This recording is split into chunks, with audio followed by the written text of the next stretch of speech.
Bom, muito bom dia a todos. É um prazer estar aqui nessa terça-feira, e mais esses eventos dessas terças-feiras que a gente tem feito, né? O principal objetivo é integrar essas pontas, especialmente a ponta dos municípios que trabalham na gestão ambiental municipal, nos licenciamentos ambientais, nas fiscalizações ambientais municipais, e que como eu normalmente ouço, né, nos meus alunos, que eu trabalho muito, especialmente junto a FAMURS, né, os municípios, e é a realidade, efetivamente, os municípios que estão na ponta sempre são mais desassistidos, né, e têm mais dificuldade em receber qualificação, treinamento e informação na parte ambiental.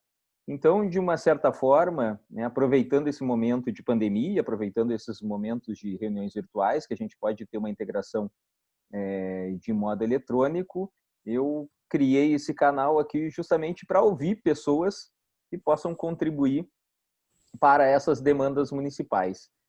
E a doutora Ximena, que eu já conheço há bastante tempo, não sei se a Ximena vai se lembrar, mas a primeira vez que a gente se conheceu faz praticamente 10 anos, né? Lá quando eu estava fazendo o mestrado de avaliação de impactos ambientais, a Ximena foi fazer uma palestra, né? A gente convidou ela e ela participou brilhantemente lá em Canoas, né? Isso faz 10 anos já, né? Faz 10 anos Faz já? 10, Nossa, claro que eu me lembro. faz Uhum, tempo, né? sim.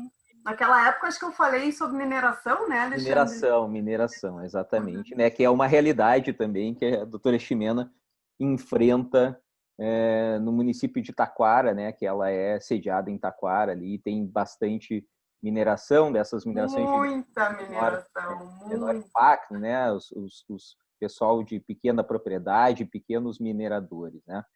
E que ela também pode aqui depois também, se quer comentar alguma coisa sobre a atuação dela nessa parte da promotoria, ela fica bem à vontade. Mas o que eu quis trazer aqui no primeiro momento, né, é que ela falasse um pouquinho sobre a dissertação de mestrado dela, o livro dela, que é Inundações Urbanas, né, porque é um tema que afeta as mudanças climáticas que está no nosso dia a dia, né? A gente fala muito em várias questões de mudanças climáticas, efeitos para as pessoas e tudo mais, e muitas vezes a gente parece um pouco distante das pessoas, né? E nas inundações urbanas, ao contrário, a gente vê no dia a dia isso acontecendo na realidade e afeta muitas pessoas, né? A grande maioria aqui com certeza mais privilegiado, mas ocupações mais vulneráveis com certeza estão sofrendo. E nós aqui no Rio Grande do Sul, né, depois de passar por um período de grande seca, né, em 2 semanas, né, especialmente na semana passada e nessa semana, acabamos resolvendo o problema da estiagem com períodos de chuva acumulados, né? Então, eu convidei a doutora Ximena Cardoso Ferreira, né, que ela é promotora de justiça, né, da Promotoria Especializada de Taquara, e também designada para a Promotoria Regional Ambiental da Bacia Hidrográfica do Rio dos Sinos, doutora pelo Programa de Águas e Desarrollo Sostenible do Instituto de Águas e Ciências Ambientais de Alicante, na Espanha, mestre em Direito Ambiental e da Sustentabilidade da Universidade de Alicante, da Espanha, mestre em Ciência Jurídica da Univale e especialista em Direito Ambiental Internacional pela URGS. Né? Tem que melhorar meu espanhol na minha proficiência agora no doutorado, é a língua que eu estou trabalhando. Ah, que bom, que bom. Enfim, doutora Ximena, muito obrigado. Então, a palavra está com a senhora. Seja muito bem-vinda. Tudo contigo. Muito bem, muito obrigada, Alexandre. Eu quero dizer da minha satisfação de estar aqui. Eu acho fantástico em meio a essa pandemia, tantas coisas boas surgiram e eu acho que tem muitas dessas iniciativas que a gente precisa seguir com elas, né, Alexandre? Então, essa possibilidade desses encontros, olha, o Marcelo está em Santa Catarina, a gente está aqui, né? Tem gente de Pernambuco que eu vi que estava conversando contigo. Então, eu acho fantástico a possibilidade da gente debater, né, temas tão relevantes num curto espaço de tempo e sem deslocamentos, né? Nós, da nossa área, a gente vive viajando para eventos, viajando para reuniões, né? e essas novas ferramentas nos possibilitam, né, estão fazendo com que a gente se dê conta o quão desnecessário pode ser, né, essa realização de todos esses deslocamentos, né, com tanto custo energético envolvido, né? Eu costumo, tenho insistido nisso, na gente poder conversar dessa forma, né? Tenho feito as minhas audiências, todas elas por videoconferência, né? Porque o Ministério Público não parou, né? Nesse período todo, e tenho insistido em fazer por videoconferência, justamente para dizer, hoje mesmo eu tenho uma reunião com o pessoal à tarde do Comitê Sinos, né, que é o Comitê da Bacia Hidrográfica, que tem feito as suas plenárias também, com alguma dificuldade, porque nem todos estamos adaptados, né, a essas novas ferramentas, mas eu tenho sempre feito questão de insistir nisso, de que a gente não desista e que com as dificuldades, né, que a gente vá aprimorando, vá, quem sabe, né, dominando esta plataforma ou outra, mas para que a gente realmente assuma isso como uma nova normalidade, né, mesmo depois que sejamos livres, né, porque realmente nos faz pensar sobre todo o custo energético envolvido em todos esses deslocamentos, né? Então, que a gente possa viajar para outras finalidades, mas não necessariamente para os debates, que a gente pode fazer dessa forma, né? Então, quero dizer da minha satisfação de falar para o teu público, porque eu sei que é um público muito qualificado, e é justamente para eles que eu quero falar, né? Para eles que eu escrevi. E esse livro, ele é um livro que também eu faço questão de dizer que ele não é só para juristas, Alexandre, porque ele o mestrado eu fiz na Espanha dentro do programa da Faculdade de Direito da Universidade de Alicante, que é Direito Ambiental e da Sustentabilidade, né? Traduzindo. Mas o doutorado eu já migrei dentro da própria Universidade de Alicante para o Instituto de Águas e de Ciências Ambientais, que é um instituto dentro da universidade que congrega 16 áreas do conhecimento. Então é um negócio fantástico, assim, que eu descobri lá e fiquei encantada, né? Pela mão do meu orientador, que é o professor Dr. Andrés Molina Jiménez, que foi quem me levou, então, me tirou da faculdade de Direito, digamos assim, e me levou para esse instituto, onde a gente discute com economistas, com engenheiros, né? Dentro do próprio, tem um outro instituto ali ao lado, e eles trabalham muito juntos, que é o instituto também, que é mais da geografia. Então, também, essa minha pesquisa tem muito de geografia, né? Porque os geógrafos são incríveis para nos auxiliar nisso. Então, ele é um livro muito interdisciplinar, né? Então, eu faço essa provocação assim, porque ele não é só para juristas, né? Ele é também para juristas. Espero que ele seja um bom instrumento de trabalho, né? Que possa contribuir, mas ele é apto, né, a ser lido por várias outras pessoas que não sejam do âmbito jurídico, né? E eu queria, então, começar essa nossa conversa, e fico super à disposição, né, para a gente fazer um debate, para conversar, para complementar, enfim. Mas eu queria começar justamente explicando o porquê, né, dessa minha preocupação com as inundações urbanas e por que isso, né, na verdade, virou tema da minha dissertação de mestrado e depois do doutorado, né? Porque, na verdade, quando eu fui para a Espanha, isso foi no final de 2015, para fazer o mestrado, eu não tinha ideia sobre o que eu ia escrever, né? Não cheguei lá com alguma ideia, nada.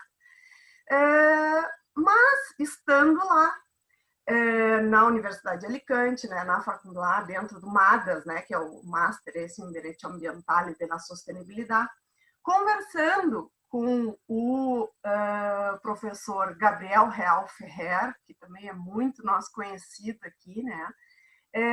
Conversando com ele sobre a minha experiência como promotora aqui, porque eu já trabalho na Bacia Hidrográfica do Rio dos Sinos. O Ministério Público do Estado do Rio Grande do Sul começou a trabalhar por bacia hidrográfica no ano de 2008, né? Uma tendência nacional, né? Outros estados até começaram primeiro e a gente foi seguindo nessa linha. A partir da constatação de que os danos ambientais não respeitam as nossas fronteiras políticas. Então, a gente precisa, né, um enfrentamento diferenciado para as questões ambientais. Desde 2008, então, eu atuo como coordenadora da rede de promotores da Bacia Hidrográfica do Rio dos Sinos, né? Nós iniciamos, então, trabalhando em rede, discutindo as questões, né, para tentar uniformizar, e esse trabalho em rede evoluiu, então, para uma promotoria regional por bacia hidrográfica, que hoje no Ministério Público do Estado do Rio Grande do Sul nós temos 4 ou 5 ainda, né, conforme a demanda, elas estão sendo criadas. As pioneiras, né, são Sinos e Gravataí. Então, nós começamos lá atrás, num projeto piloto até, com as duas juntas, e depois vimos a necessidade de separar por bacia. Então, nós temos hoje promotores designados para cada uma das bacias. Então, eu desenvolvo esse trabalho há bastante tempo, né, ainda que de forma diferente, assim, né, avançando aos poucos. E quando eu fui em 2015, então, eu justamente estava trabalhando nos Sinos a questão da planície de inundação da bacia do Rio dos Sinos, porque é uma questão bastante peculiar. Assim como tu disseste, nós temos um período de estiagem que nós costumamos passar nos verões, em que aqui a gente atravessa os rios a pé, praticamente, né? A gente chegou a viver isso, né? Agora não mais, já por sorte, nos últimos anos já bastante melhor a situação, mas chegamos a viver, assim, 10 anos atrás, né, esses momentos de atravessar o rio caminhando em época de estiagem, mas em compensação nós também temos de forma muito recorrente as inundações causadas pelo extravasamento dos rios, né? Notadamente o Rio dos Sinos nos mostra bastante isso. E não são coisas que a gente necessite de um tempo de recorrência muito grande, né? A gente vê isso quase anualmente acontecer na bacia. Então, eu estava comentando isso com o professor Gabriel Real, porque ele tem essa experiência também, porque ele é colaborador aqui da Unicinos, né, com o professor Delton de Carvalho, e nós estávamos conversando sobre isso, justamente, comentando, né, da região, e eu comentei sobre isso, que era o tema do momento, né, e que continua sendo o tema do momento na bacia do Rio dos Sinos, essa questão da planície de inundação, ainda dá pano para muita manga, né. E o professor Gabriel Real me disse, mas olha, nós temos, que interessante, porque nós temos aqui na Comunidade Valenciana, que é a região da Espanha em que está inserida Alicante, um plano territorial específico com relação a inundações, que é o Patricova. E eu achei aquilo no momento assim muito surreal, né, para ser bastante sincera, porque Alicante é uma região, não sei se vocês conhecem, mas é uma região, do Marcelo que está aqui sabe bem do que eu vou dizer, é uma região árida, é uma região muito seca. Essa região do Mediterrâneo, ela apesar dela ser hoje, né, o que eles chamam de a horta, né, da Espanha, ela é a base de irrigação artificial, né? Ela é a base de desvio de cursos de rio e de uso do lençol freático e de dessalinização, porque ela é uma região bastante carente de água. Então, me chamou muita atenção que justamente uma região super seca tivesse um plano de ação territorial para combater inundações, né? Eu digo, como assim, né? E me chamou a atenção isso e eu fui atrás, fui investigar. E descobri que realmente, apesar de ser uma região que tem muita deficiência de água, porque a água na Espanha ela é muito mal distribuída no território, né, no espaço e também no tempo, né, no ano hidrológico, ela é bastante mal distribuída, então nós temos regiões muito com muita água, como a região norte, por exemplo, e regiões super secas, como o sul e o leste, né, no caso do Mediterrâneo ali. E só que existem alguns fenômenos que lá os espanhóis costumam chamar como gota fria, que é quando normalmente acontece em outubro, mas já aconteceu em outros momentos também, que cai uma quantidade absurda de água num curto espaço de tempo. Então, são assim, torrentes de água, né, num curto espaço de tempo. E isso gera, então, uma falta de resposta do sistema de drenagem, né, e as inundações das cidades. Isso acontece com certa frequência, né? Então, por isso que essa região, a Comunidade Valenciana, tem uma das comunidades autônomas da Espanha, né? Que na Espanha as comunidades autônomas são as que têm a competência para fazer ordenamento territorial. Então, essa Comunidade Valenciana já tem, desde o ano de 2003, esse plano de ação, né? Então, muito interessante. E ele é anterior, inclusive, à diretiva europeia, porque essa também é outra descoberta, né, que eu trago, então, para o meu trabalho, para a minha pesquisa, e por isso a escolha do tema, que a Comunidade Europeia, a União Europeia, tem uma diretiva específica sobre inundações.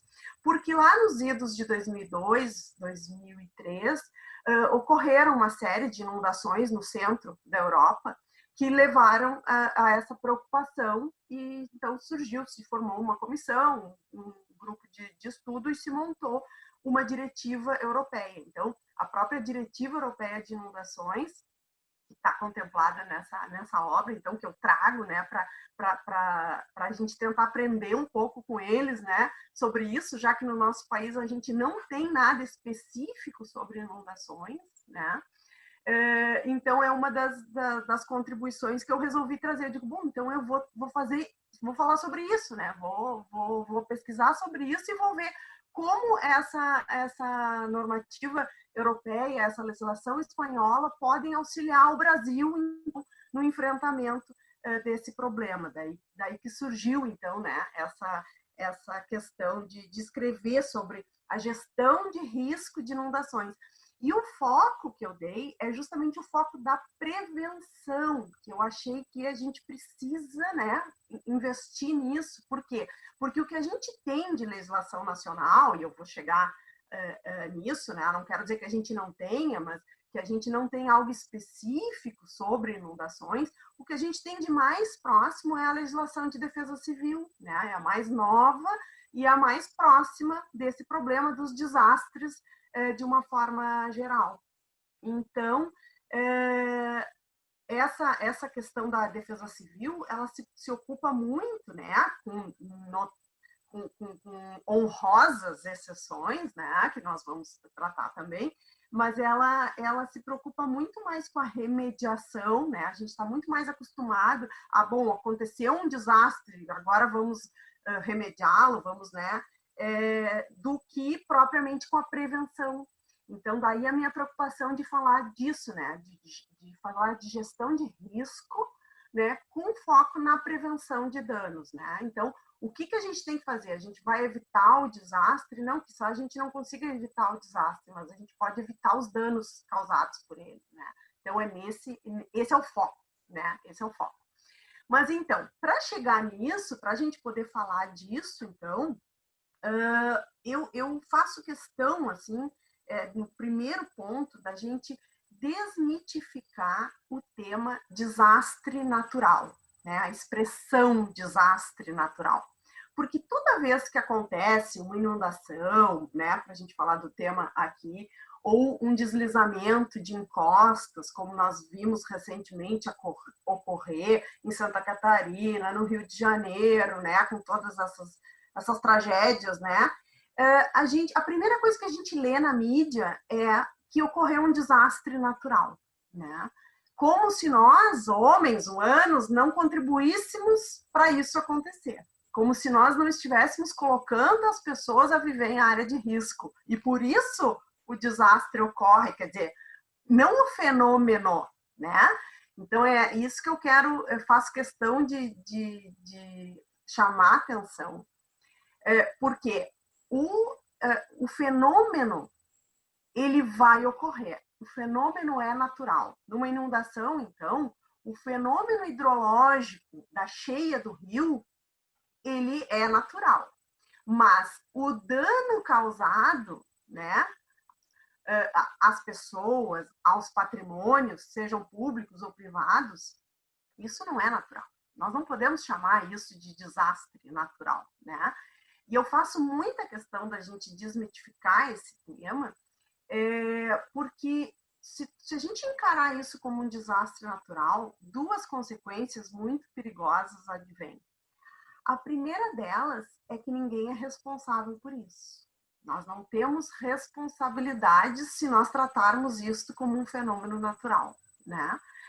E a segunda é que nós não vamos fazer nada para evitar o próximo, né? Não vamos adotar nenhuma medida preventiva para que não ocorram os próximos danos. Nós vamos simplesmente esperar que eles aconteçam e vamos seguir remediando, apagando incêndios, né? E não prevenindo os danos. Então, por isso eu acho fundamental. E vejo com muita satisfação que a doutrina especializada já vem alertando isso há bastante tempo, né? O Daniel Farber, dos Estados Unidos, aí vem o Delton aqui, que nos traz essa doutrina também, já está, né, nessa linha de chamar isso, de dizer que isso não são desastres naturais, né, da gente parar, abandonar esse tema. Bom, eu queria mostrar para vocês uma imagem também, que eu acho outra coisa importante, é a gente... vamos ver se eu consigo aqui. Distinguir o que é uma inundação e o que é uma... Não consegui botar apresentação de slides. Vocês estão vendo? Agora sim. Estão vendo agora a imagem? Tá. Então, outra coisa que eu acho importante é a gente distinguir entre enchente e inundação. Tá? Por quê? Porque a enchente é justamente esse fenômeno natural, o fenômeno hidrológico da cheia do rio, né? Que é natural, vai acontecer mais dia, menos dia, é necessário, né, para o ecossistema, é saudável, digamos assim, e nós não queremos evitar. A inundação, ela vai ocorrer a partir do momento em que essa enchente atingir bens, patrimônios, vidas, né? Porque nós temos o rio, aqui essa imagem é bem elucidativa, né? Porque ela mostra ali na situação normal o que é a calha menor do rio, digamos assim, o leito menor, que é por onde as águas passam em situação de normalidade. Então, a gente normalmente vê o rio naquela situação ali, dentro da sua caixa. Ok. Mas isso é só o leito menor do rio. Nós temos também o leito maior do rio, também chamado de planície de inundação, que é para onde essas águas extravasam no momento de cheia do rio, que é um momento natural e que a gente precisa ter esse espaço reservado para esse movimento hidrológico. A grande questão é que nós não respeitamos esses espaços e nós colocamos as pessoas a viver dentro dos rios, né, praticamente. E aqui a gente vê nessa imagem, em algumas outras também, a gente vê muito, muito claramente. Então, isso é uma coisa importante da gente distinguir, porque uma coisa é o movimento natural. A enchente, ela não tem que ser evitada. A enchente é um movimento hidrológico natural e que precisa acontecer e que vai acontecer mais dia menos dia, né? O que nós precisamos evitar são os danos causados pelas inundações, que é justamente o atingimento de bens e patrimônios. E aqui eu tenho uma imagem que ela não é à toa que ela virou a capa do livro, né? Que é uma imagem que para mim é emblemática. Ela é uma imagem que foi feita num sobrevoo em julho de 2015, que nós fizemos na Bacia do Rio dos Sinos. Essa imagem é do Carlos André Bulhões Mendes, que é do IPH, da URGS, né? Que gentilmente me cedeu essa imagem para que eu pudesse usar, porque para mim ela é muito emblemática.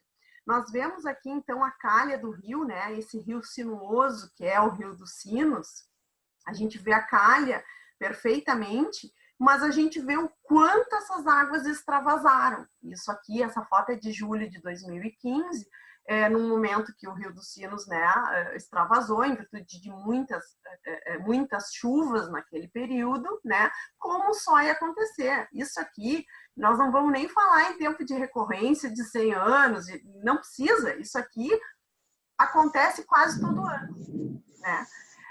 Isso aconteceu em julho de 2015, aconteceu em agosto de 2015 também, e depois, nos anos seguintes, também costuma acontecer.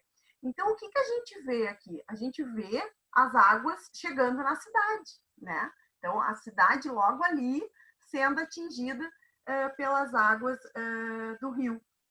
Então, eu costumo fazer uma provocação, e aqui eu tenho outras imagens também, que também são do Carlos André, desse mesmo período. A gente tem duas imagens tomadas praticamente do mesmo ponto. Isso aqui é município de São Leopoldo. A gente vê a parede amarela que está na primeira foto, também está aqui no cantinho da segunda foto. Então, é o mesmo local ali. Na esquerda, em situação de normalidade, né? Em situação que o rio está dentro da sua caixa. E na direita, já numa situação de cheia do rio, em que invadiu a cidade e as pessoas precisam usar barcos para acessar as suas casas, né? E isso, repito, é São Leopoldo, mas acontece todo o Baixo Sinos aqui com certa frequência, né?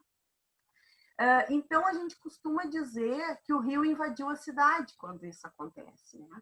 E o que eu questiono será mesmo que é o rio que invade a cidade? Ou será que é a cidade que está invadindo os rios? As cidades estão invadindo os rios. Porque aqui temos outras duas imagens, também do município de São Leopoldo, também à esquerda numa situação de normalidade, e à direita a foto no mesmo local, já tirada de dentro de um barco, né? Se vocês perceberem ali a foto, quem tirou a foto está dentro de um barco para conseguir acessar também. E esse caso aqui é bastante emblemático também de São Leopoldo, porque isto é um condomínio habitacional bastante recente, construído com recursos do Minha Casa Minha Vida. Então, assim, chama atenção porque nós estamos colocando as pessoas a viver dentro d'água. E estamos usando recursos públicos para isso, né? Então, é muito sério, muito sério isso. Então, nesse ponto aqui, em 2015, inclusive, a gente fez um convênio com a Caixa Federal, né? Na verdade, o Ministério Público Estadual e o Ministério Público Federal fizeram um arranjo institucional para que a Caixa Federal fizesse um convênio com o Comitê de Bacia do Rio dos Sinos para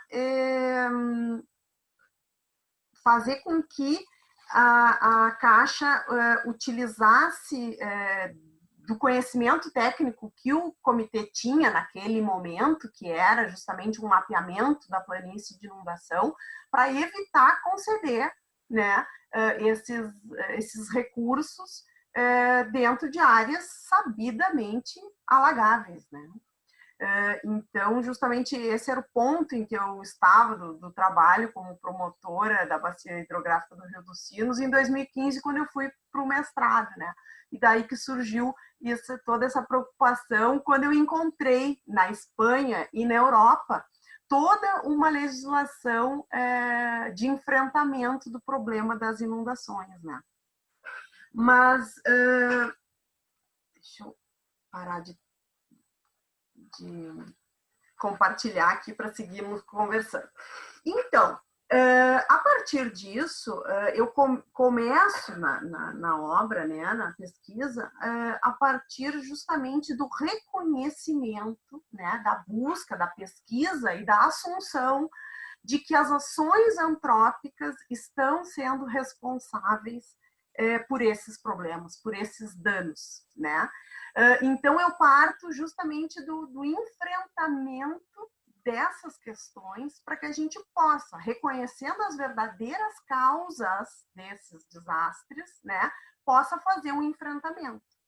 E aí, como primeira ação antrópica, né, digamos assim, eu elegi algumas, a gente poderia citar várias outras, né? Mas, para mim, as mais emblemáticas e sobre as quais a gente mais precisa pensar e se debruçar e principalmente reconhecer, né, que estamos gerando o problema, a primeira delas que eu enfrento aqui é a urbanização, né? Porque nós temos um índice de urbanização impressionante, assombroso, podemos dizer a nível mundial, mas no país, digamos assim, né, nós temos um índice aí de mais de 80% da população vivendo em cidades, né?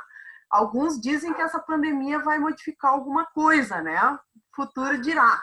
Mas o fato é que nós temos um índice de urbanização que mais da metade da população mundial, né, vive em cidades, e que no Brasil nós temos hoje uns 85% de brasileiros vivendo em cidades, né?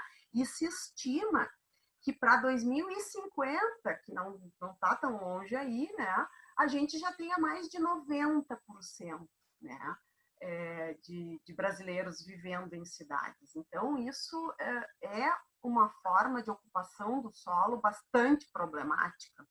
Sobretudo, se a gente pensar que essa urbanização toda, ela se dá, no mais das vezes, sem planejamento, né? Nós temos um crescimento desordenado.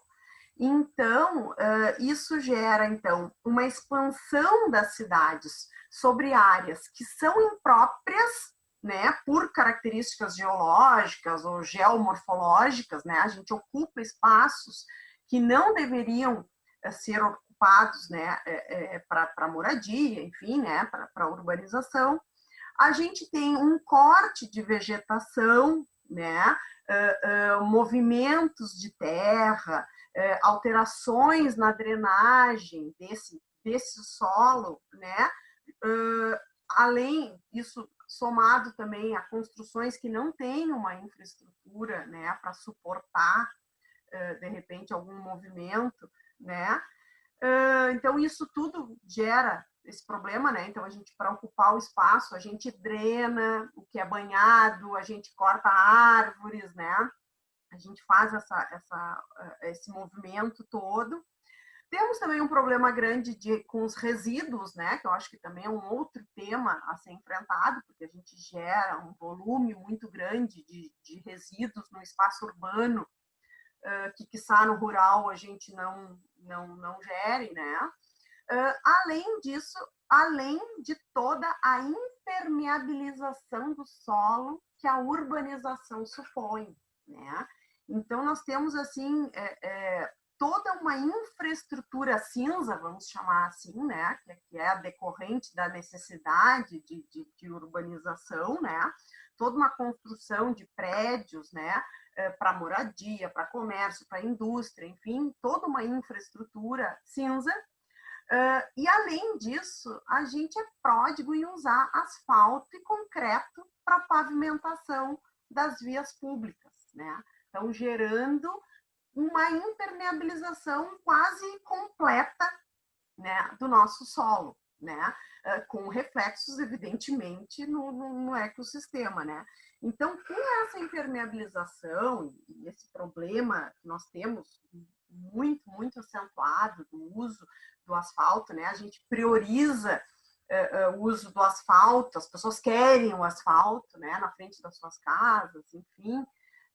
A gente aumenta o volume e a velocidade do escoamento superficial, né? Então, a água que cairia naquele solo e que infiltraria, em grande parte, ali mesmo, né, naquele local, ao encontrar o asfalto ou o concreto, ela vai correr por cima, né? Então, ela não vai infiltrar, né?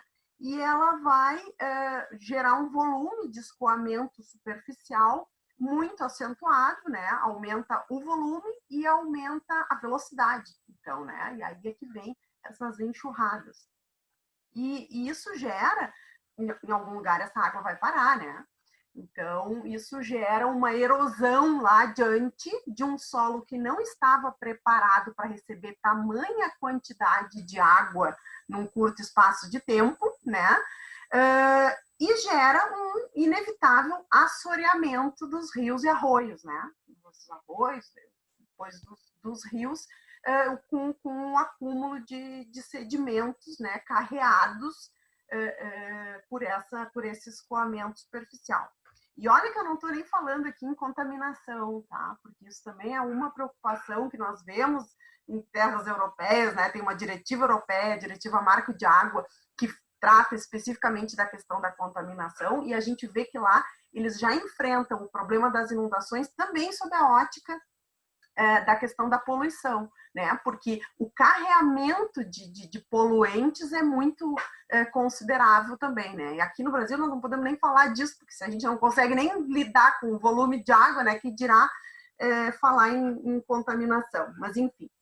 Então, a gente tem um ciclo vicioso, né? Que a gente vê nessa questão, que é uma urbanização desordenada, né, com uma impermeabilização do solo, né, aumenta então essas vazões, acelera o escoamento, né, ao mesmo tempo a gente tem ocupação de várzeas, né, a gente tem ocupação de áreas que deveriam estar reservadas para o movimento das águas, né, aqui a gente tem muita área de banhado que já foi drenada, já foi urbanizada, né, e aí o banhado, a gente tem uma coisa muito cultural contra os banhados, né? A banhada é uma coisa ruim, é uma coisa, né? Uma meleca, enfim, uma coisa que junta bicho, quando na verdade o banhado tem a sua função ecológica que deveria ser respeitada, né? Que é justamente o efeito esponja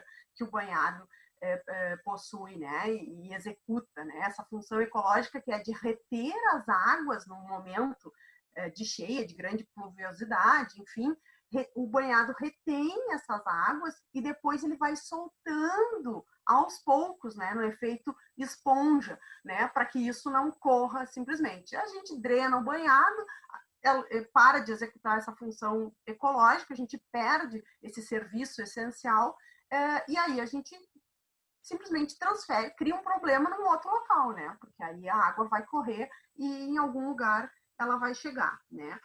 Então, aliada a essa questão da urbanização, né, e todo esse efeito, né, que a gente pode discutir muito, a gente tem o mau uso de recursos naturais, né, porque a gente usa mal o solo, justamente, a gente degrada ecossistemas importantes, né, e eles deixam de cumprir, então, as suas funções ecológicas, né? A gente tem corte de vegetação, né? Desmatamento, e aí com menos cobertura vegetal, menos infiltração do solo, menos fixação do solo, né? Porque a cobertura vegetal, ela serve justamente para isso, né? E isso vai assoreando rios, né? Vai carreando terra para dentro dos rios, vai assoreando os rios, e os rios assoreados têm menos capacidade de receber as águas, né? Então, eles vão extravasar com mais frequência, né? Então, é todo um problema, e é um problema, Alexandre, que a gente não pode pensar num município. A gente tem que pensar o município inserido na sua bacia hidrográfica, porque se a gente tiver um desmatamento numa parte alta, a gente vai ter consequências na parte baixa, né? Então a gente não pode pensar, e esse é um grande problema, e é uma das coisas que eu aponto já indo mais adiante na tese, no livro, né? Que é justamente um déficit de ordenação territorial que a gente tem no país, né?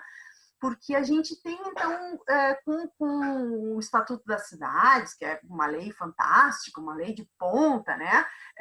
A gente tem quase que toda a ordenação territorial relegada aos municípios. Então, os municípios precisaram fazer os seus planos diretores, foram obrigados a isso, os municípios, né, inicialmente aqueles que tinham mais de 20 mil habitantes, enfim, eles ordenaram o seu território, quer dizer, a tarefa de ordenação territorial ficou relegada aos municípios, quando, na verdade, fazer isso dessa forma tão estanque, né, tão departamentalizada, só pode gerar problemas, né, porque a gente não considera que o município está inserido numa bacia hidrográfica e que se eu fizer uma ordenação deficitária em Parobé, pensando só em Parobé, eu vou ter problemas em Taquara. Se eu fizer em São Leopoldo e não pensar em Novo Hamburgo, né, vice-versa. Então, esse é um déficit que a gente tem, porque o Brasil não tem uma legislação nacional que ordene isso, né?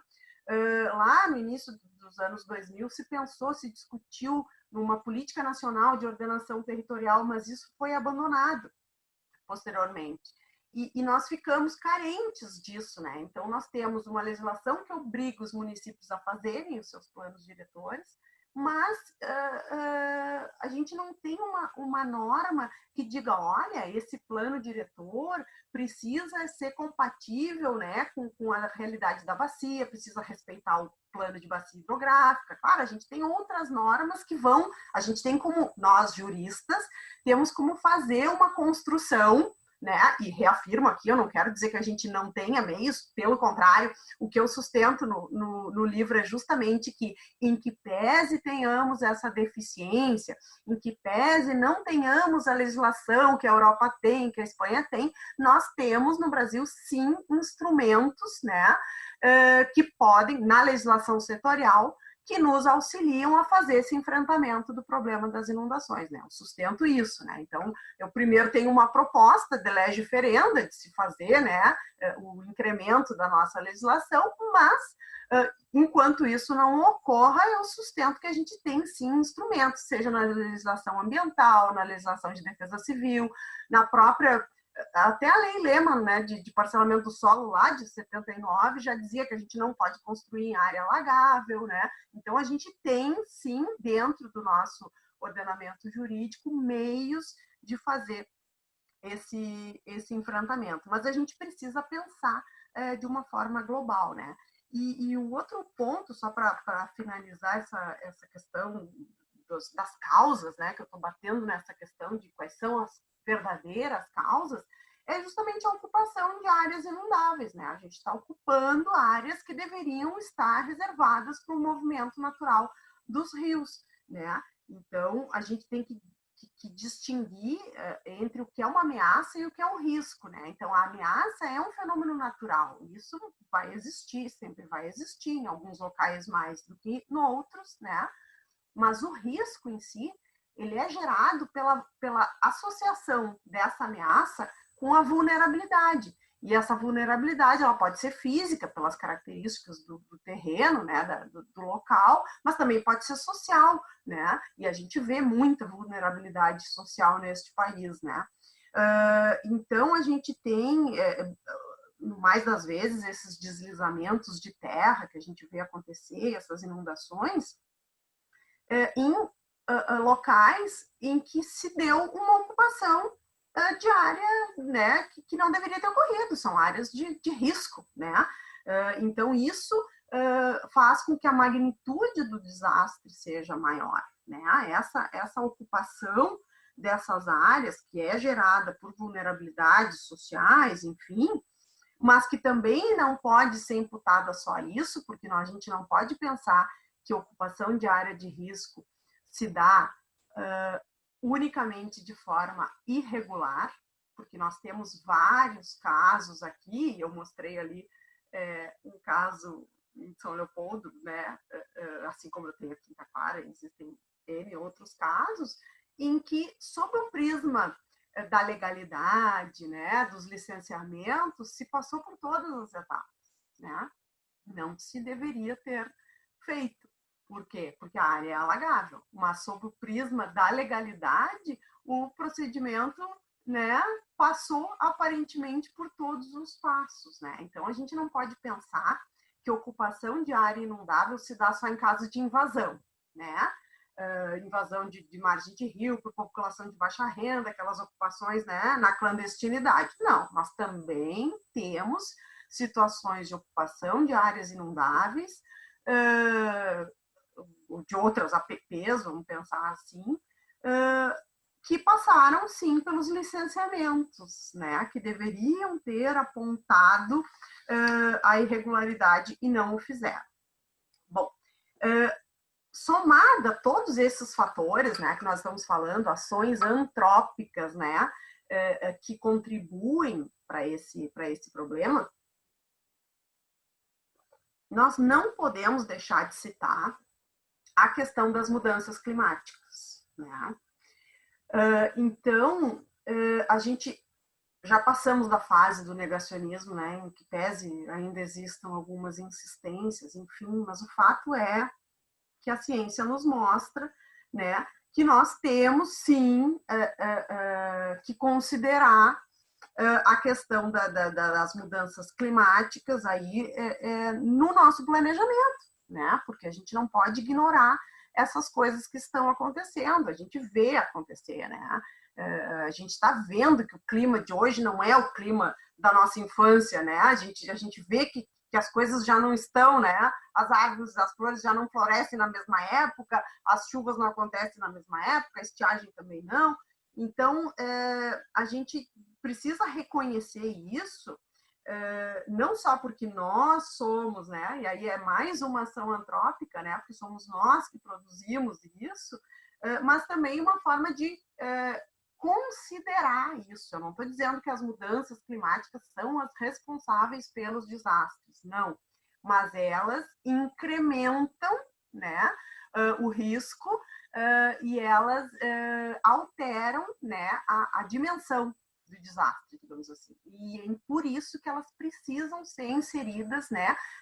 É um fator que precisa ser considerado na questão do planejamento, né?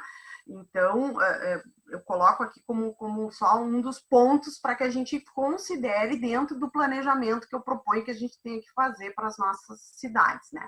Bom, e aí dentro desse planejamento, então, eu aponto no livro medidas, e aqui o Marcelo está se despedindo, né? Obrigada, Marcelo.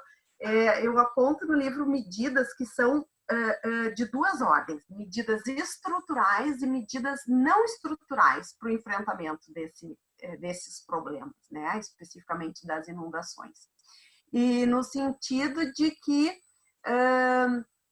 a gente possa utilizar não uma solução, mas várias delas concertadas, né? De que a gente possa fazer um arranjo que, de acordo com as peculiaridades locais, então, né, os municípios possam adotar, no âmbito dos seus territórios, uma conjugação dessas medidas para o enfrentamento do problema, né?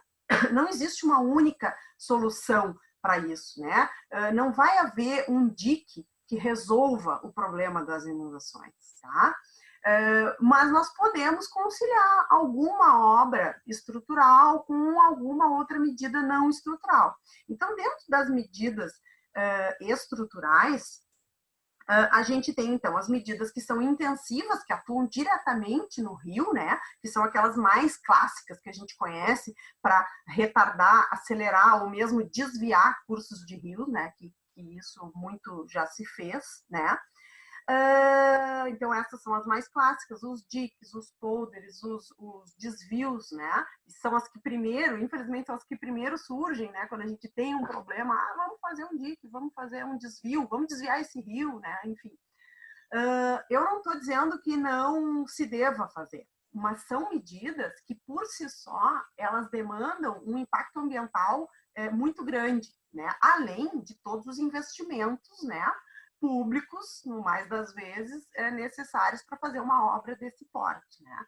Mas, então, o que eu sustento é que a gente possa olhar para essas alternativas e ver se elas realmente são necessárias ou, quiçá, relegá-las para aqueles casos de situações consolidadas em que a gente já não tem como resolver de outra forma, né? Ou então conciliá-las com outras. Então, dentro das medidas estruturais, nós ainda temos as medidas estruturais que a gente chama de extensivas, que são de atuação no âmbito da bacia hidrográfica, que são investimento em cobertura vegetal, né? Justamente porque a cobertura vegetal ela serve para amortecer as águas, para reduzir o escoamento, para evitar a erosão do solo, né? Além de todas as outras características, né? Funções ecológicas de redução da temperatura, né? De captura dos gases de efeito estufa. Então, a cobertura vegetal ela é muito, muito importante. E eu destaco no livro uma coisa que também eu descobri lá na Espanha, justamente em contato com engenheiros e outras áreas do conhecimento, que é uma coisa que a gente muito pouco ouve falar no Brasil ainda, infelizmente, que são os sistemas urbanos de drenagem sustentável. Isso está muito mais desenvolvido ainda nos Estados Unidos, na Inglaterra, também na Austrália, e nos últimos anos, nos últimos 10 anos, na Espanha, ali na Europa, no centro da Europa, também se tem falado muito sobre isso. E no Brasil, quase nada a gente fala, e me perdoem aqui os engenheiros, né, que devem entender bastante desse assunto, mas eu digo que a administração pública ainda muito pouco lança mão disso. Então, aqui, a gente ouve falar em quê? Em telhados verdes, né, em pavimentos permeáveis, e a gente meio que para por aí, né?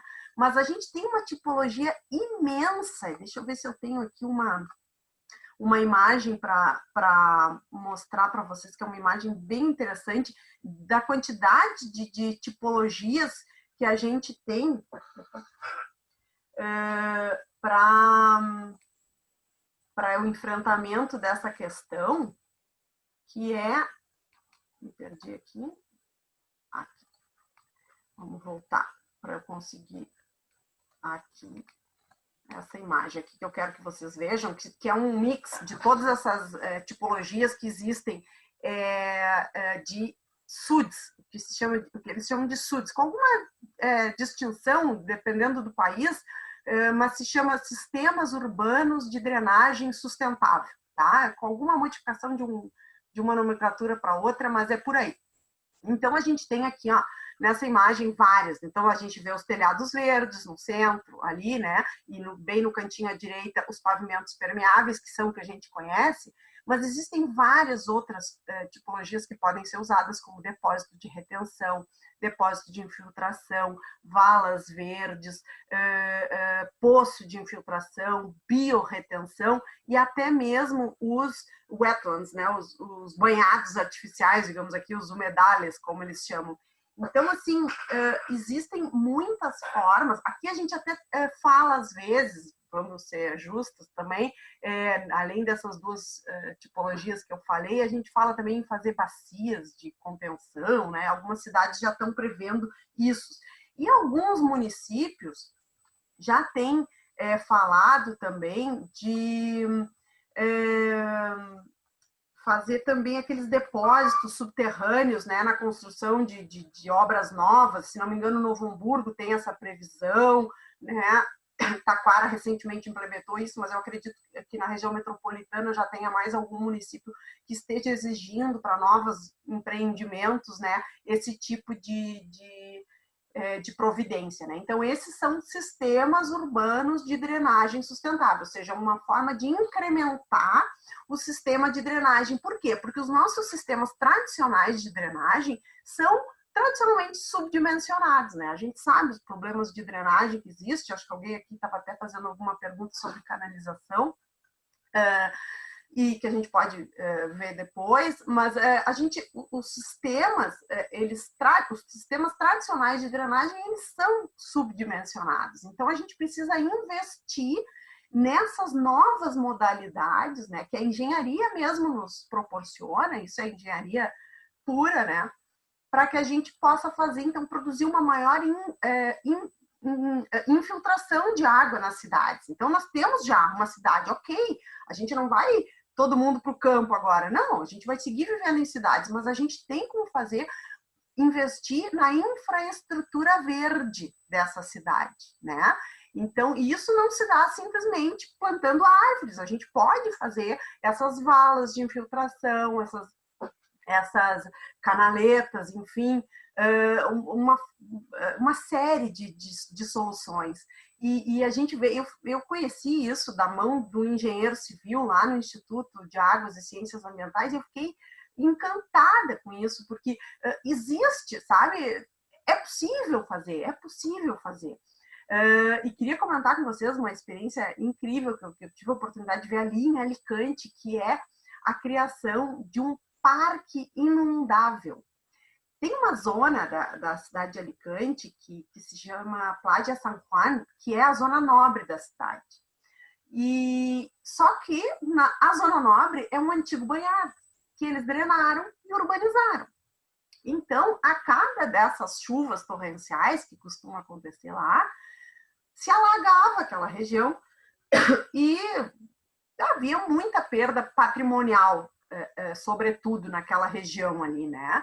Os carros ficavam cobertos de água dentro das garagens, era um horror. E eles pegaram um espaço, então, ali, e alguns milhões de euros, é verdade, né? Com financiamento, enfim, e criaram um parque inundável, se chama Parque Inundável La Marjal, que está dentro da cidade.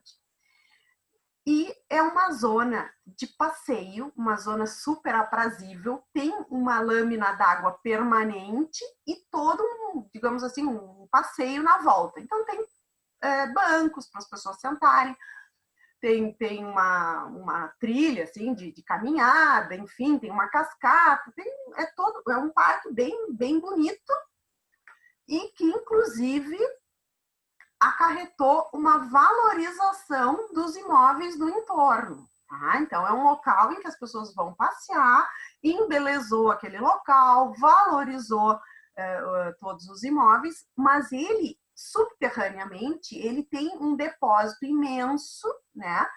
E fizeram toda uma canalização que faz com que as águas da chuva, então, sejam conduzidas para esse depósito. Depois de conduzidas para esse depósito, elas vão ser, aos poucos, liberadas até o mar, né? Também pela tubulação existente. Então, esse local, ele desempenha a função ecológica de um banhado, aquele efeito esponja que nós falávamos antes. Então, é a reprodução artificial de um banhado que existia no outro momento e que eles drenaram, e é por isso que eu faço questão de chamar a atenção aqui no Brasil disso, porque a gente ainda tem os banhados, então, por favor, vamos preservá-los para que a gente não tenha que gastar alguns milhões para construir um espaço como esse, né? Mas só concluindo essa história do parque, que eu acho incrível, ele está bem descrito, inclusive com fotografias que eu tirei no livro, ele é inundável, ele se chama parque inundável porque se for atingida a capacidade desse depósito subterrâneo que ele foi projetado já para ser inundado. Então, se fecha o parque, a visitação, né? Os bancos, esses que eu disse que estão, eles são todos de concreto, então não tem problema de molhar, e esse parque pode ser inundado, recebendo, então, uma maior quantidade substancial, né, de águas, né? E depois, como eu digo, posteriormente, vai se liberando. Esse parque foi posto à prova, ele é bastante recente, ele foi concluído em 2016, e ele foi posto à prova já em 2 oportunidades em que houve, né, posteriormente a abertura essas chuvas torrenciais, que eles chamam lá de gota fria, e nas 2 vezes ele funcionou muito bem e ele ainda não atingiu a sua capacidade, né? Então ele foi muito bem projetado, inclusive é uma obra de engenharia um projeto que já ganhou prêmios, mais de um prêmio aí em função disso. Então ele naquela tipologia dos SUDs, ele é um wetland, né? Um banhado artificial, uma área úmida construída artificialmente para desenvolver, né, uma função que foi retirada da natureza. Então, vamos preservar os nossos banhados antes que a gente tenha que gastar para fazer isso, né? Mas, enfim, essas medidas todas que eu citei até agora são medidas estruturais. Eu acho que eu já vou encaminhar meio para o final, né, Alexandre, para a gente ter um espaço para perguntas. Mas elas têm que ser conciliadas, eu faço questão de citar isso, e eu digo isso para todos os prefeitos com os quais eu converso, que os prefeitos estão sempre muito interessados em fazer dragagem de rio, né, de remover ilhas, de liberar a passagem, mas elas precisam ser conciliadas com medidas não estruturais. E o que são essas medidas não estruturais? São justamente o combate ao desmatamento, né, investir na proteção dos ecossistemas, a gente precisa preservar os banhados, precisa preservar as florestas que a gente ainda tem, né? Os remanescentes, enfim, justamente para possibilitar essa infiltração, esse amortecimento das águas, evitar a erosão. Outra medida estrutural que é fundamental, né, que a gente está falando o tempo inteiro sobre ela, é o planejamento urbano. A gente precisa fazer um mapeamento de áreas inundáveis, a gente precisa conhecer quais são as áreas inundáveis, e é nisso que a gente está investindo, e agora na Bacia do Rio dos Sinos, e também em outras, Gravataí, agora Guaíba também, o Estado está investindo nisso, né, em fazer esse mapeamento de áreas inundáveis, recentemente através da Metroplan, né, com o dinheiro que veio do Ministério das Cidades, o extinto Ministério das Cidades, foi feito aqui um estudo, né, de alternativas, de enfrentamento da questão das cheias, que aponta para a necessidade de fazer essas medidas, né, não só as estruturais, as clássicas, né, os diques, enfim, mas também investir nisso, né. Então, esse planejamento urbano é muito importante para que a gente possa fazer o mapeamento. E o planejamento, ele precisa de mapear, né? Precisa conhecer as áreas e depois zonear, porque não é a mesma coisa, né? Mapeamento é uma coisa, o zoneamento é outra, né? Então, mapear é a gente conhecer, dizer aqui, né? E zoneamento é a gente dizer aqui pode tal atividade, mas não pode outra, né? Então, isso aí entra a atuação da legislação municipal nesse sentido.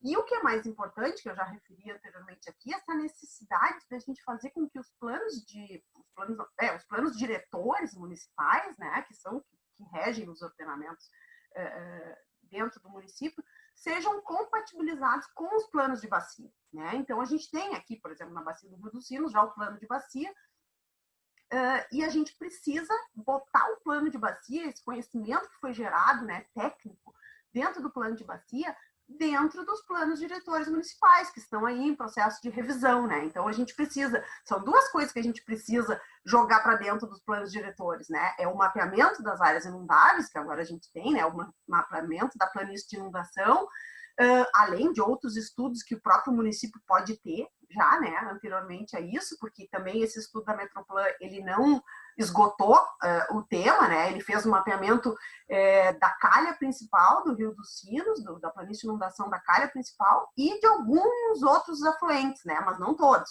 Então, nada impede que os municípios façam, né, no âmbito das suas atribuições, dentro dos seus territórios, também um reconhecimento, né, um mapeamento dessas áreas e coloque isso dentro dos seus planos diretores, né? E o plano de bacia, né, que na verdade isso tudo que a gente está falando faz sentido, né, está dentro do plano de bacia. Então, tudo que está no plano de bacia também tem que ser reconhecido dentro do plano diretor.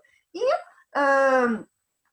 o que a gente está dizendo aqui o tempo inteiro, que é o combate à ocupação de áreas inundáveis, né? Combater a ocupação de área de risco. Então, a gente não tem como fazer simplesmente ficar apagando incêndio, colocando as pessoas a viver em área de risco. A gente tem que planejar.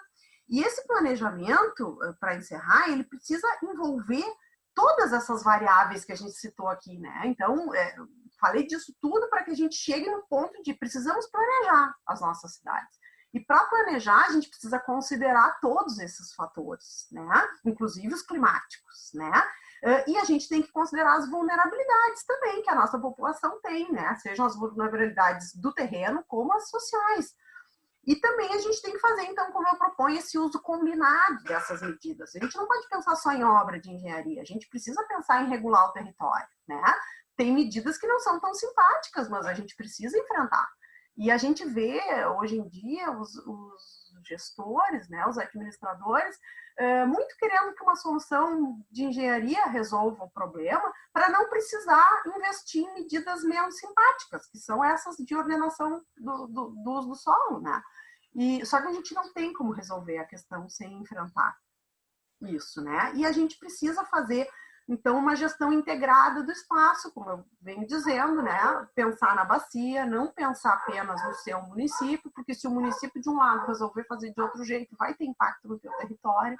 Então, a gente precisa todos, né, investir em fortalecer as medidas regionais, né, o plano de bacia, esse mapeamento recente aí de planície de inundação. A gente tem que torcer e investir, né, e a gente tem aí associações de municípios, consórcios, enfim, que a gente precisa fortalecer todas essas iniciativas regionais para que a gente evite ter problemas em um ou outro município. A gente precisa todo mundo estar dentro de uma mesma vibe, digamos assim, né, de proteger os territórios, né, dentro do âmbito da bacia, que são onde eles existem e onde eles vão ser afetados, né? Se um município fizer e o outro não fizer, isso não vai funcionar. Então, a gente precisa pensar dessa forma. E, como eu digo, a gente tem um instrumento para isso, né, Alexandre? A gente tem normas de direito urbanístico, de direito ambiental, as próprias normas de defesa civil, que a gente tem a possibilidade de fazer. O que a gente precisa é mudar o enfoque.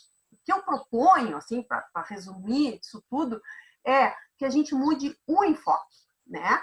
Então, a gente precisa gerir o risco e não só o dano. A gente tem que parar de fazer gestão de crise, a gente tem que gerir o risco. Vamos pensar antes, né? Vamos pensar em prevenção, vamos pensar em por que isso tudo acontece e o que eu posso fazer para mudar, né? Vamos pensar, né, em prevenção e não só em remediação, atuar nas causas e não só nas consequências, porque senão a gente vai continuar, né, querendo reinventar a roda. E a gente precisa, sobretudo, respeitar a dinâmica do meio. A gente não pode pensar que é uma caixa estanque, a gente precisa entender que essas águas que eu não deixo infiltrar aqui, porque eu resolvi pavimentar todo o meu território, elas vão para algum lugar, né? A água vai encontrar o seu espaço. E aí ela vai gerar consequências que aqui seriam ínfimas, né? Que seria de infiltração, a gente poderia resolver de uma forma muito singela. Se ela vai correr e vai se acumular e vai gerar um volume e uma velocidade muito grande, lá onde ela vai encontrar espaço, ela vai fazer um estrago muito grande. Então, é isso que a gente tem que pensar, né? Minimizar esses riscos, minimizar os danos, pensar em prevenção, e a gente tem instrumentos para isso. Então, essa é a provocação que eu faço, né? Vamos pensar diferente, vamos mudar o enfoque. A gente não precisa fazer nada extraordinário, a gente precisa planejar. E planejar usando essas medidas que estão aí à nossa disposição para evitar os danos que esses fenômenos aí tanto causam à nossa população. É isso, fico à disposição para qualquer complementação. Sim, com certeza. Obrigado, Ximena, excelente as suas considerações, né? E eu aponto que os teus apontamentos, né, é uma parte, né, do que tu escreveu no mestrado, no doutorado e no livro, né? A gente até acho que todo mundo que está acompanhando está vendo que a Ximena poderia falar a tarde inteira, né? Nós emendar amanhã à tarde, nós teríamos muito assunto para discutir a respeito desse tema das inundações. Eu acho muito legal, né, essa percepção que tu tiveste, né, de falar do tema vinculado ao princípio da prevenção, né, porque a gente debate muito no direito ambiental aquelas situações hipotéticas do que pode e o que não pode acontecer vinculadas à precaução, né? Isso aí gera muita dúvida de como atuar. No caso das inundações, né, no caso do planejamento urbano, no caso das informações que a gente obtém em relação à ocupação do solo urbano, né, a gente tem as informações, né? A gente sabe o que vai acontecer se ocupar desordenadamente, se fazer desvio de curso d'água de forma não planejada, a gente sabe o resultado, né? Não tem nenhum mistério, né, do que tudo que vai acontecer. Então, acho que esse enfoque, efetivamente, é muito legal porque a gente tem o conhecimento da causa e tem que tratar ela desde lá do início, né?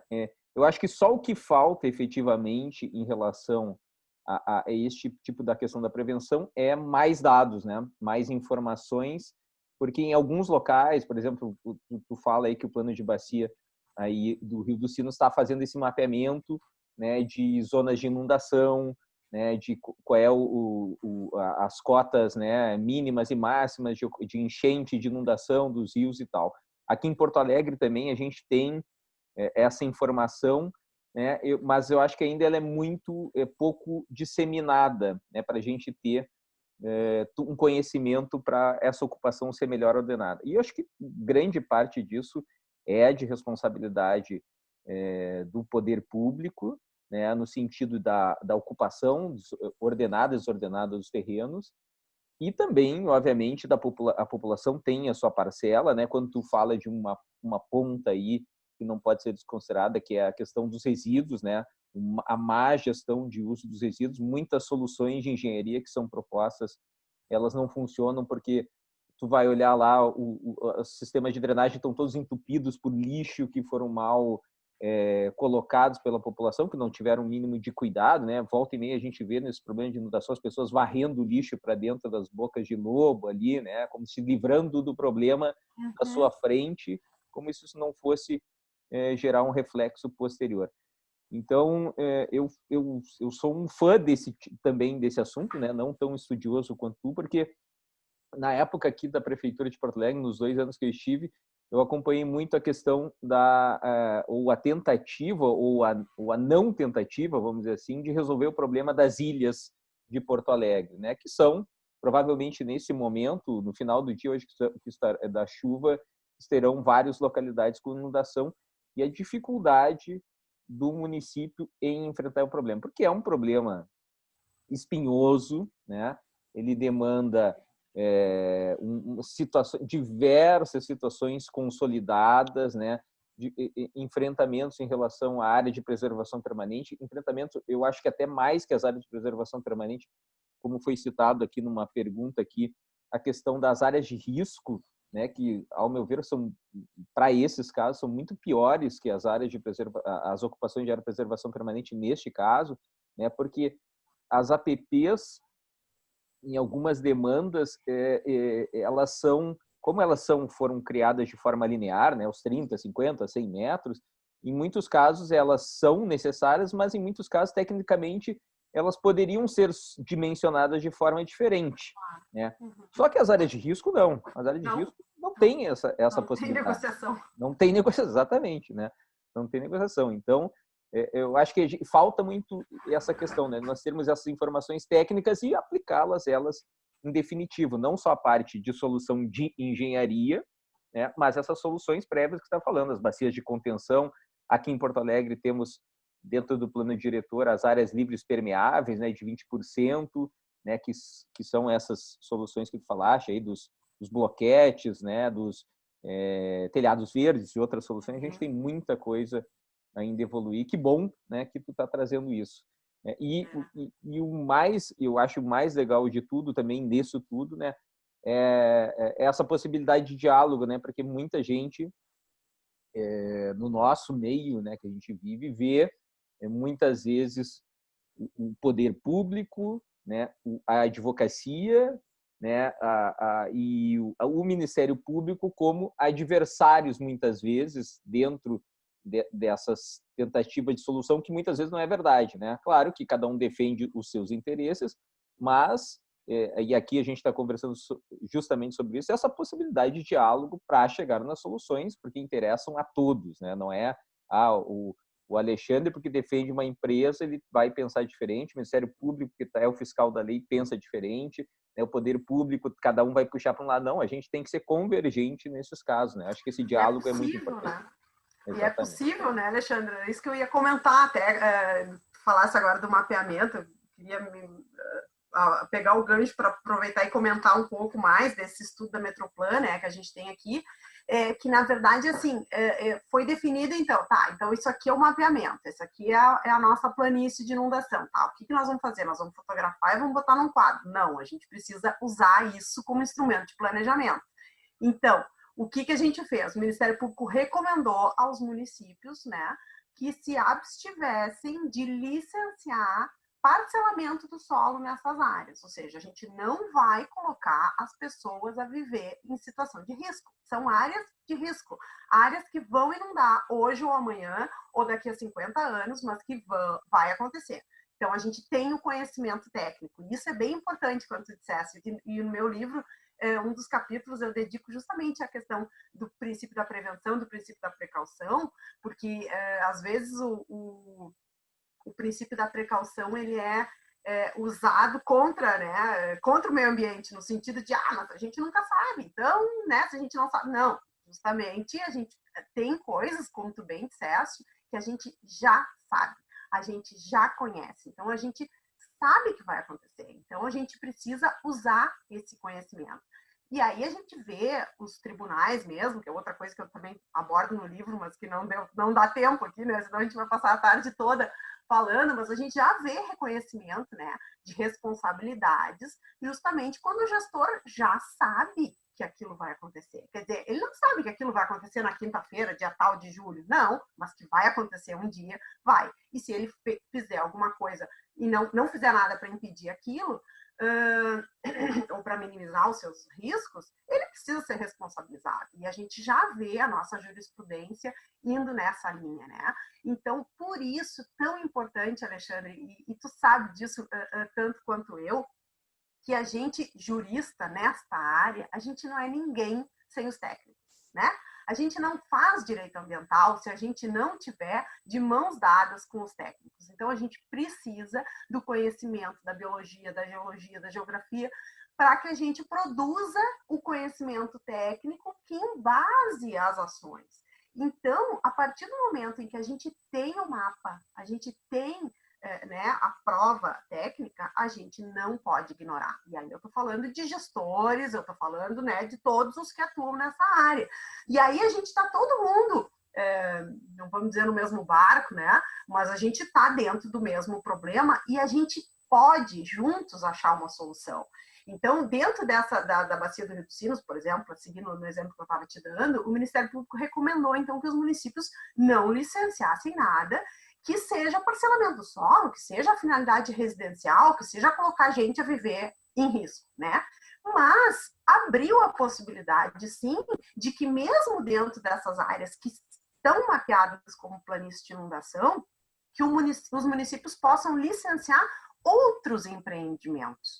Por quê? Desde que, obviamente, não seja dentro da zona de passagem de cheia, que aí é muito risco, mas que sejam empreendimentos que sejam capazes de mitigar o próprio impacto, porque se tu vai construir, né, um galpão, enfim, tu vai impermeabilizar o solo, então tu tens que mitigar o próprio impacto, mas também que sejam empreendimentos, construções resilientes, então, que sejam capazes de suportar uma eventual cheia. Então, se a gente conseguir fazer isso, né, um projeto, e aí a gente tem, né, os advogados para isso, os técnicos para isso, se a gente conseguir fazer um projeto, né, que a gente apresente a mitigação dos impactos, e também que a gente diga, olha, isso aqui vai ser uma construção resiliente, que vai poder suportar uma cheia até tal nível, não tem problema nenhum, entende? Então, por isso que eu digo, a gente tem a possibilidade de todos, cada um no seu quadrado, mas juntos, chegar a consensos possíveis, justamente para atuação em áreas como essas que a gente está vivendo e comentando aqui, que são áreas super consolidadas, que são áreas super urbanizadas, que são regiões metropolitanas, né? E que a gente precisa achar soluções. Quer dizer, mas também é importante que se diga, a gente não pode continuar densificando, entendeu? A gente não pode fazer isso sobre áreas sensíveis, a gente tem que parar. E aí a gente vai fazer só essas outras possibilidades, né? Com mitigação, né? Com resiliência. E aí a gente vai poder seguir avançando, né? Então, existem formas. A gente precisa romper esse preconceito, né? E para isso a gente precisa de diálogo, né? Então, e a gente tem avançado bastante nisso, né, Alexandre? Eu acho que tu também tem essa experiência na advocacia de que a gente está conseguindo negociar, né? A gente tem investido muito mais na negociação e não na ação civil pública, né? Pelo amor de Deus, tem pavor de ação civil pública, né? Então, assim, vamos negociar, vamos sentar, vamos conversar, vamos achar consensos possíveis, né? Vamos ter ganhos ambientais e, ao mesmo tempo, viabilizar as atividades, né? Eu sou super dessa política e eu acho que o Ministério Público do Estado do Rio Grande do Sul, de uma forma geral, é dessa política e tem enfrentado as questões dessa forma. Inclusive, a gente tem recentemente criado um núcleo de negociação, assim, né? Tem um de atuação de conflitos ambientais específico, mas também tem um outro projeto em andamento que é o Mediar, que também serve para isso, para grandes negociações, enfim, né, se forem necessárias.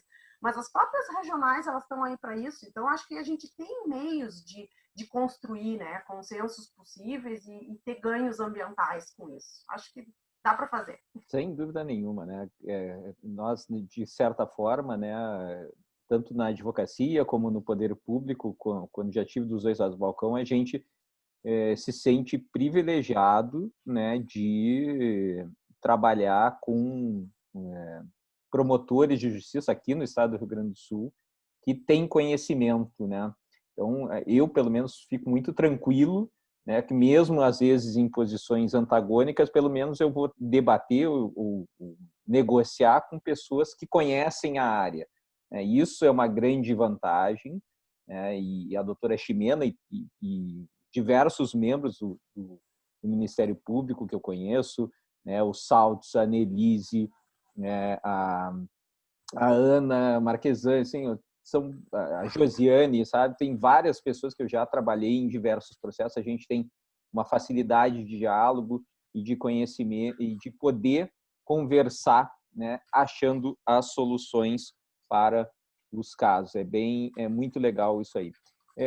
Doutor Ximena, para a gente encerrar, né, porque... Eu estou vendo aqui que tem várias perguntas que eu não vou chegar a responder, né, Alexandre? Mas eu fico à disposição, assim, se eu puder responder de uma outra forma, porque, né...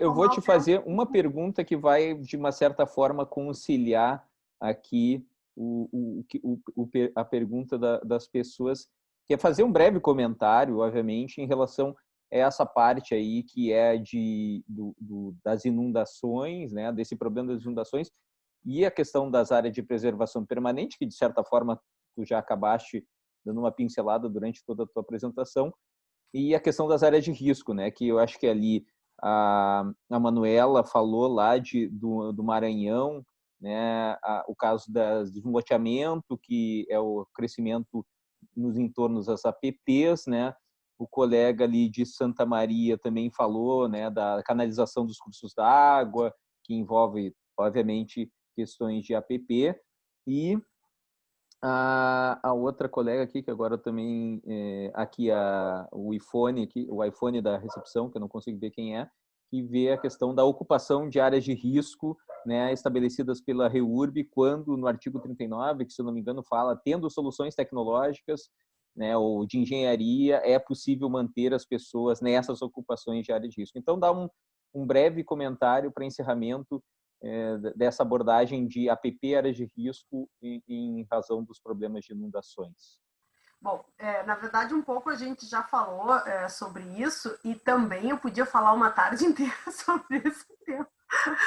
Essa questão, tu até tocaste antes no assunto, né, dos 30 metros e tal, e da possibilidade de flexibilizar. Isso é uma coisa que a gente, na prática, a gente faz, né? Inclusive, eu queria citar aqui o projeto Verde Sinos, que é um projeto que a gente desenvolve no âmbito da bacia hidrográfica, né, capitaneado pelo Comitê Sinos, mas com um pool de entidades aí, e com muito sucesso, que ele se destina justamente à preservação de APP, né, especificamente matas ciliares, enfim, ao longo de toda a bacia, e a gente já conseguiu recuperar aí centenas de hectares ao longo dos anos que esse projeto já tem meio. E, na verdade, esse projeto ele é muito interessante porque ele parte da adesão voluntária dos proprietários, né?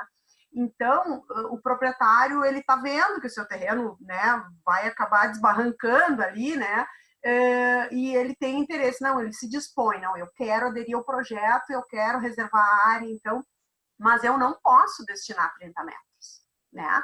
A lei me pede 30 metros, mas eu não tenho condições, porque 30 metros é tudo que eu tenho, ou 30 metros compromete, sei lá, sobremaneira a minha produção, enfim.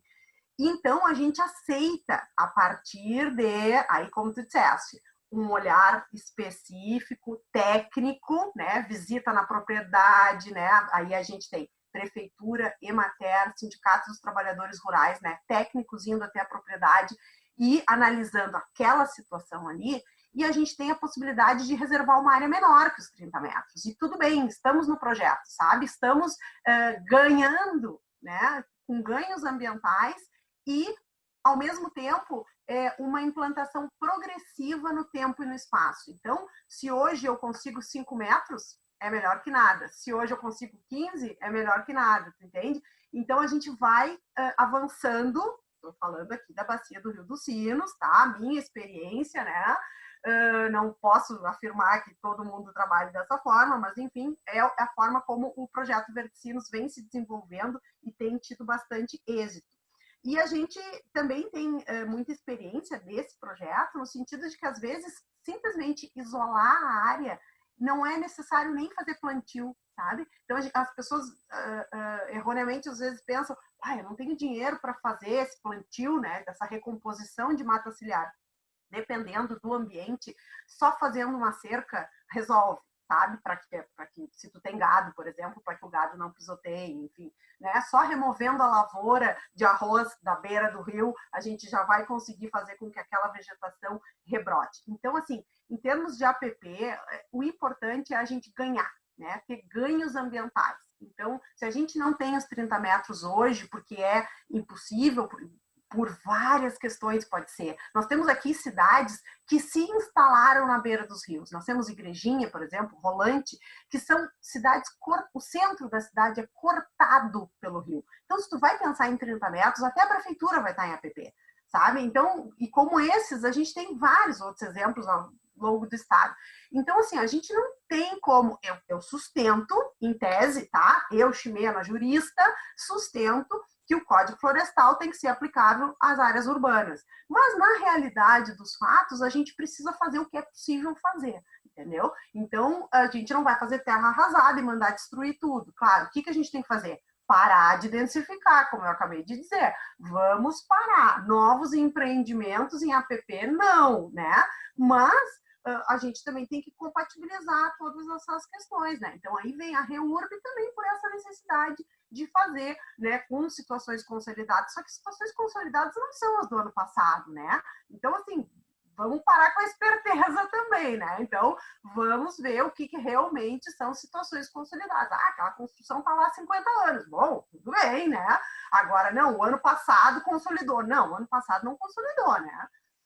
Então, a gente tem que ter bom senso para tratar com essas questões, né? Uma certa flexibilidade, mas dentro das condições possíveis, né? Então, eu acho que a gente tem, sim, essa possibilidade, mas, volto a dizer, não se negocia com risco, né? Estamos falando em APP, ok. Agora, se aquilo ali é uma zona de risco, nós temos que tirar as pessoas dali, né? Então, existem possibilidades da gente flexibilizar. Eu não gosto muito dessa palavra, porque essa palavra a gente usa muito, mas é uma palavra que dá margem, né, a interpretações equivocadas. Mas, enfim, a gente tem como implementar medidas que não sejam tão estritas quando a gente não está tratando de vida humana, né?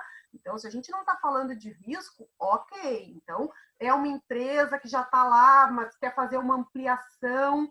Essa ampliação seria sob a planície de inundação. E aí não tem como fazer? Não, tem como fazer, mas tem que adotar medidas, né, mitigatórias, compensatórias, enfim, diante de todas essas possibilidades. Mas existe a possibilidade. Agora, nós não vamos construir um condomínio, né, botar as pessoas a morar ali se a gente sabe que ali vai inundar mais cedo ou mais tarde, né? Então, acho que dentro disso a gente tem como conversar. Sem dúvida nenhuma. Que bom que todos os ministérios, né, os agentes ministeriais, né, os promotores tivessem essa mesma percepção que a doutora Ximena, que faz parte, mas né? Muitos têm. Não, com certeza, tem muito, né? A grande maioria, com certeza, tem essa percepção, né? E quem não tem, aos poucos, eu acredito, né, na experiência, na vivência, no dia a dia, acaba entendendo, né, que a realidade, a gente precisa trabalhar com o mundo real, né, e não com o mundo ideal. E é aquele ditado, né, o ótimo às vezes é o inimigo do bom, né? A gente, esse comentário, né? 5 metros hoje pode ser muito bom, daqui a pouco é 10, daqui a pouco 15, a gente vai crescendo e tendo uma melhora em todo o nosso ambiente. Então, fico muito feliz, né, de te ouvir, né? E eu acredito que todos que participaram aqui ficaram muito felizes, né? E desafiados a estudar muito mais esse tema aí das inundações urbanas, né? Que até o Guilherme já comprou o livro no meio do Olha, evento que beleza. aqui, né? E estudar, porque é um tema muito legal mesmo, tá? Doutora Ximena, muito obrigado por a Bárbara aqui, acho que conhece a Bárbara Araújo, né? Lá Ah, sim, do Rio. do Rio de Beijo, Janeiro. Bárbara. Queria agradecer a tua presença, as tuas palavras, a tua participação, foi muito legal mesmo. A todos que participaram também, muito obrigado por mais esse evento dessas terças-feiras que a gente vem fazendo, tá bom? Muito bem, muito obrigada e fico à disposição aí. E quem comprou o livro, espero que seja útil, né? A gente escreve justamente para isso, para que sirva para alguma coisa, né? Então eu fico muito, muito feliz se a gente conseguir trabalhar juntos nisso. Muito obrigada por tudo, foi uma satisfação e estou à disposição. Então tá bom. Muito obrigado, pessoal. Obrigada. Até a próxima terça-feira, que voltaremos a falar de um tema. Vamos falar sobre o marco legal do saneamento básico na próxima terça-feira com um colega de Brasília que participou lá acompanhou o projeto de lei que foi votado na semana passada, tá bom? Tchau, Tá grande bom. abraço, obrigado. Tchau, tchau.